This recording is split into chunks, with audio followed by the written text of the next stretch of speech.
নমস্কার। তো টুকুর বাজারের যে ব্রিজ আছে বাড়ির পেতে এটার উপরে দিয়া দেখতে পারা এই ছোটো মোটো ব্রিজের উপরে দিয়া বাইক কীভাবে পাস হয়।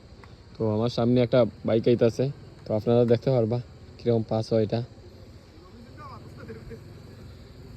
আমরা এক জায়গা লক্ষ্মীপুর বিয়াতে যাওয়ার পথে, তো রাত্রেবেলা আমার পিকলুদা আছে, দীপক কাকা আছে, তো তারা বাইক পাস করে। অলরেডি আমরা 2টা পাস করে লাইছি দেখতে পারা। আর বেশি দিন না, আমাদের আসামের ক্যাবিনেট মন্ত্রী পাতারকান্দির বিধায়ক শ্রীকৃষ্ণেন্দু পাল দাদা শিলান্যাস অলরেডি করে লাইছে, ওইখানে শিলান্যাস হয়ে গেছে গিয়া।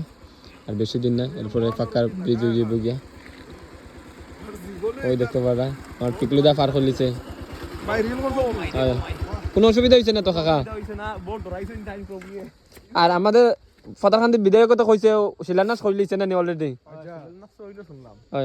এই বিষয়ে আমার একটু কইন আজকের অভিজ্ঞতা। আমি তো বুঝছি মানে ইয়ে যাই আর ফ্লাইটে মানে ইয়ে যাই আর বুঝছেন নি ওদিকে নিচে দিন দেখুন না ওইটা ব্রিজ তো ব্রিজ এটা নদী তো লঙ্কাই নদী বাইরে ভাই যা ভাই ওর দিকে ওর আমার রাইতার পার ওদিকে আইবাই নদী বাস গাইয়া আমি না ভাই ও চলো ভাই যাই আমরা বুঝছেন নি তুমি আর আমি নানি। এই ভিডিওটা কাইন্ডলি শেয়ার করবা, সবাই দেখতে পারে তুমি। আমার জীবনে একবার উঠলাম ওটা নাগরদুলাত আর কই জান না। আর আজকেও ব্রিজে উঠছো? একবার উঠলাম যে সরকিত ডাইলগ মশা একবার হলাইছে আর ওটা হলাইছে আমি ওই আর না আর আজকাল লাস্ট চলো। আর আজকে কিলা লাগছে আজকে ওই আর আমি বাস সাইড না। তো ভিডিওটা আপনারা কাইন্ডলি শেয়ার করবা। ধন্যবাদ সবাই।